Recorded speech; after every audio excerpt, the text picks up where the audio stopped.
हाँ जी, अभी किसी के क्वेश्चन है तो वो यू कैन आस्क। तो एक पहला क्वेश्चन आया है कि एसन ने पूछा है कि सर हाई हिडन डायरेक्टरीज हैं वो कैसे बनाते हैं। तो बिल्कुल हम वो आपको बना के दिखा देते हैं। तो हिडन डायरेक्टरीज बनाने का जो तरीकाकार है वो ये है कि लेट्स से ये मेरी मैंने एलएस किया, तो इसके अंदर फिलहाल तो कोई हिडन नहीं है। जिस तरह मैंने एलएस करके -a किया, तो इसके अंदर अगर आप देखें तो सिर्फ डॉट डॉट और सिंगल डॉट वाली फाइल और डबल डॉट वाली फाइल है। लेकिन कोई और हिडन फाइल नहीं है। लेकिन मैं इसके अंदर एक हिडन फाइल बना सकता हूँ। मैं कहता हूँ mkdir, और मैं कहता हूँ कि यार डे 10 बना दो। लेकिन डे 10 बनाओ, लेकिन ये हिडन होना चाहिए। तो हिडन जब बनाना होता है तो सिंपली हमने क्या करना होता है, हमने फोल्डर के नाम से पहले बिल्कुल साथ जोड़कर डॉट लिखना होता है। तो कोई भी डायरेक्टरी जो हिडन होती है वो हमेशा डॉट से स्टार्ट होती है। तो ये हम डॉट कर देंगे, डॉट 10। तो अब मैं इसको लिस्ट करता हूँ, मैं सिंपल एलएस करता हूँ। तो आप देखेंगे कि डे 10 नजर नहीं आएगा क्योंकि ये हिडन है। लेकिन जैसे ही मैं LS-A करूंगा तो ये मुझे देखें, ये डे 10 जो है ये मुझे बड़े इंटरेस्टिंगली शो हो रहा है। अच्छा, इसी तरह डायरेक्टरी में एक या एक से ज्यादा फोल्डर कैसे बनाते हैं, वो बिल्कुल ऐसे ही कि लेट से mkdir लिखा, और जिस तरह मैंने यहाँ डे 6 बनाया हुआ है, लेट से मैं 7 और 8 बनाना चाहता हूँ, तो मैं mkdir के सामने लिख दूंगा डे 07 और डे 08। तो बस सिंपली आपने जो पहला नाम लिखा है उसमें स्पेस देनी है, दूसरा नाम लिखें, तीसरा नाम दे दें, चौथा नाम दे दें, जिस तरह जितने नाम देने हैं वो आप देते रहें, और फिर आप इसको क्रिएट करो। तो सिंपल एक सिंगल कमांड से आपके मल्टीपल फोल्डर्स जो हैं वो बन जाएंगे। ठीक है जी ऐसा।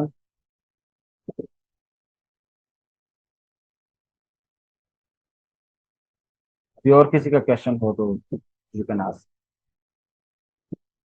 जी, मोहम्मद हमजा। अस्सलाम वालेकुम सर। वालेकुम सलाम। सर मेरा क्वेश्चन है, हम आपकी वीडियो देख के इसे प्रैक्टिस तो कर लेंगे। अगर काइंडली आप कुछ रिकमेंडेशन दे दें, कुछ डॉक्यूमेंट या कुछ बुक जिसके ऊपर कमांड्स लिखी हो और उसके आगे इनकी इंस्ट्रक्शन दी हो कि ये कमांड ये कर रही है और ये कर रही है, तो उससे एक बेनिफिशियल हो जाएगा वो। ठीक है, मैं फिर स्लैक चैनल में ना एक बुक है जी जी। जिसको मैं फॉलो कर रहा हूँ, तो मैं वो शेयर कर दूंगा, तो आप भी उसके जी जी। फॉलो करें। ठीक है सर। ठीक, थैंक यू। ठीक है जी। और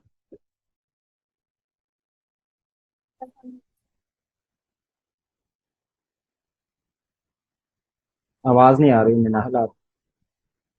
हेलो सर, आवाज आ रही है आपको मेरी? जी जी आ रही है। जी। सर, आपने दो कमांड्स बताई थी, एक सीडी और एक सीडी डॉट डॉट। तो इन दोनों में क्या फर्क है?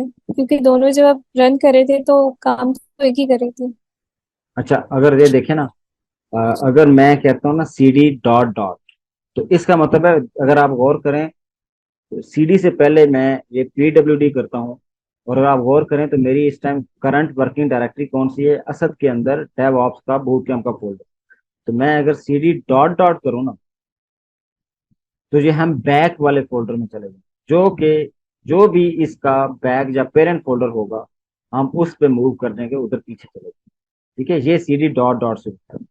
लेकिन अब फर्ज किया मैं थोड़ा सा बूट कैंप के अंदर वापस चला जाता हूँ, और फिर मैं किसी डे 10 में, लेट से 10 तो नहीं, 7 में चला जाता हूँ।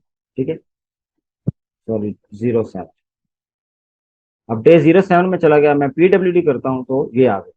ठीक है, अब अगर मैं यहाँ डॉट डॉट करूँ तो मैं कहाँ चला जाऊंगा, मैं इसका जो पेरेंट है डे 7 का जो पेरेंट जो कि डेव ऑफ बूट कैंप है वहां चला जाऊंगा।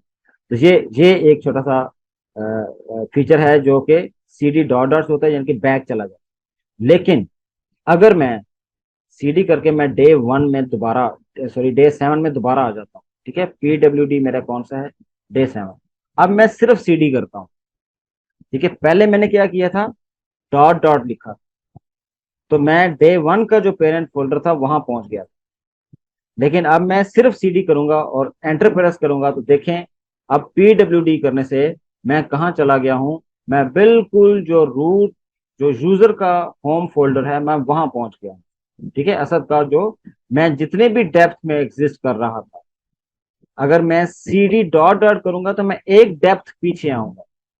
ठीक है, एक डेप्थ पीछे आऊंगा। लेकिन अगर मैं सिर्फ सीडी प्रेस करूंगा तो मैं टोटली जितनी भी डेप्थ मैंने कवर की हुई है वो सारी की सारी मेरी कवर हो जाएंगी। और ये मैं इधर पहुंच जाऊंगा आपके इस पे, ये जो यूजर का होम अकाउंट है।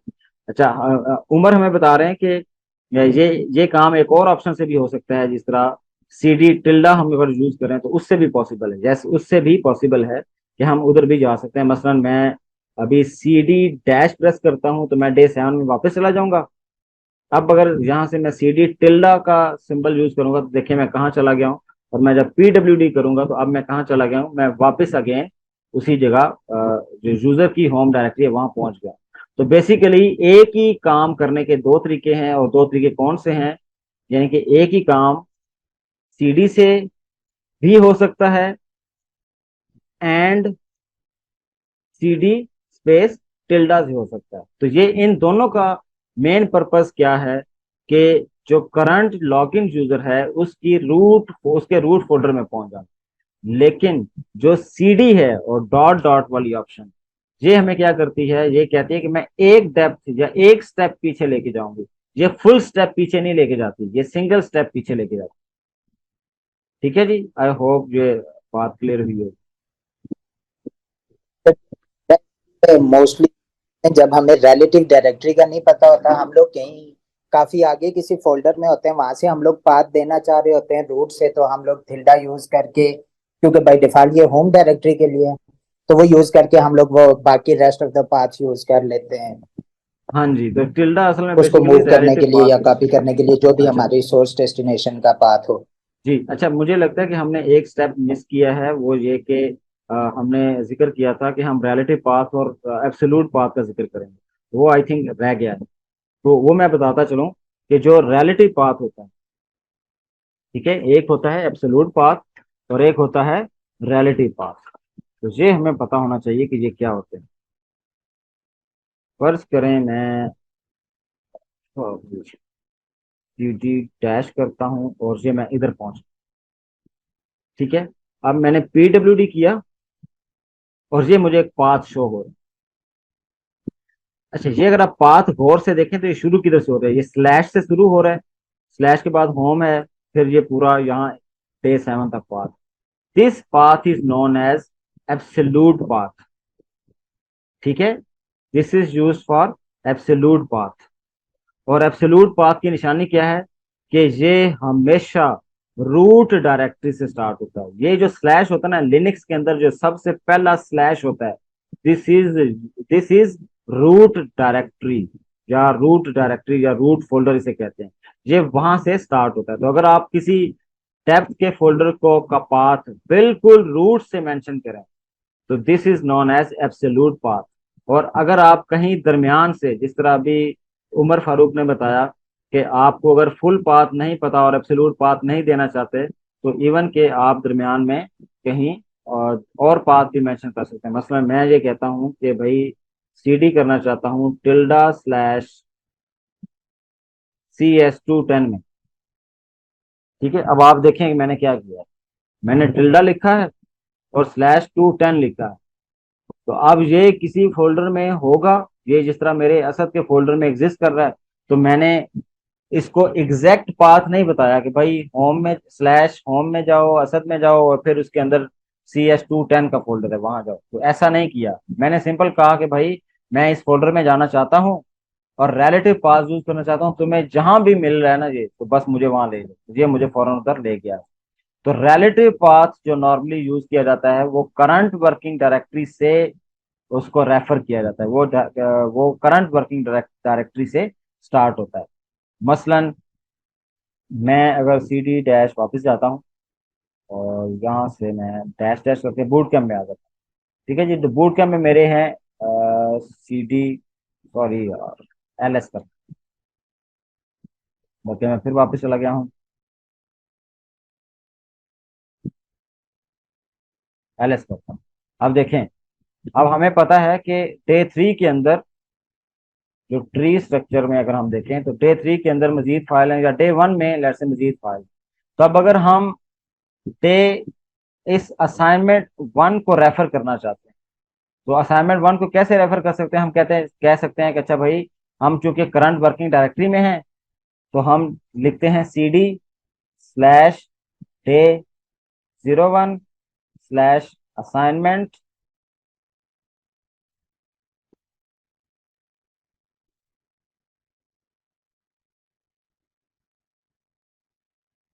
assignments/ASST1। कोई गड़बड़? अच्छा सॉरी जी, ये स्लैश नहीं पहले लिखना था, सिर्फ डे 1 लिखना। ठीक है जी, डे 1 असाइनमेंट्स और ASST1, जहां मैंने क्लिक किया तो मैं आगे चला गया। अब अगर आप गौर करें तो हुआ क्या है? हुआ ये है कि मैंने जाना था ASST1 के अंदर, लेकिन मैं जिस भी करंट वर्किंग डायरेक्टरी में हूं, मैंने वहां से पाथ स्टार्ट किया है और आगे मूव करता हुआ जा रहा हूँ। तो ये जो मैंने पाथ अभी जो सिलेक्ट किया हुआ है, this path is actually known as relative path. और रिलेटिव पाथ की निशानी क्या है? वो हमेशा करंट वर्किंग डायरेक्टरी से स्टार्ट होती है। लेकिन अगर मैं इसको ये लिखता कि मैं वापस चला जाऊं इधर, ठीक है, और मैं इसको लिखूं cd/home जी, /home/असर, और उसके अंदर डेव ऑप्स का बूट कैंप, और उसमें day 01, और उसमें असाइनमेंट्स, और उसमें ASST1। तो अब जब मैंने ये एंटर किया तो ये मुझे उस पाथ पे दोबारा ले जाए। लेकिन अब फर्क क्या पड़ा? अब मैंने जाना तो ASST1 में था, लेकिन पाथ मैंने स्टार्ट किधर से किया है? स्लैश से, बिल्कुल रूट से स्टार्ट किया है। तो वो जो पाथ मैंने रूट से स्टार्ट किया है, इस पाथ को हम क्या बोलेंगे? This is absolute path. ये हमारा एब्सोल्यूट पाथ था। और जो हमने इससे प्रीवियस ये देखा, जो कि डे 1 से यहां से शुरू हुआ, this is our relative path. तो ये अक्सर हमें रिलेटिव और एब्सोल्यूट पाथ की अक्सर हमें जरूरत पड़ती है। तो जब हमें कंप्लीट पाथ ना भी पता हो, तो जो टिल्डा का सिंबल है, जैसे हमने पहले यूज किया, वो हमें काफी हेल्प करता है कि ये पूरा पाथ लिखने के बजाय, जिस तरह बजाय इसके मैं ये पूरा पाथ लिखता, तो मैं इसमें से एक फोल्डर लिखता और उसके पीछे टिल्डा लिखता, तो ये मुझे फौरन उस फोल्डर के अंदर स्विच कर देता। तो ये एडवांटेज होता है। अच्छा, हमजा रहमान ने पूछा कि sir cd tilde is only for home directory. अच्छा, ये सिर्फ होम डायरेक्टरी के लिए नहीं, ये होम डायरेक्टरी को रेफर करता है। तो बेसिकली ये टिल्डा का जो मतलब है वो कह रहा है कि ये होम डायरेक्टरी को रेफर करता है। ठीक है, जो स्लैश डायरेक्टरी होती है ना, ये उसे रेफर कर रहा होता है। तो यूं कह लें कि टिल्डा का मतलब है कि शुरू करो फ्रॉम रूट डायरेक्टरी। तो ये असल में उस पर्पज के लिए यूज किया जाता है। जी, मजीद कोई क्वेश्चन हो?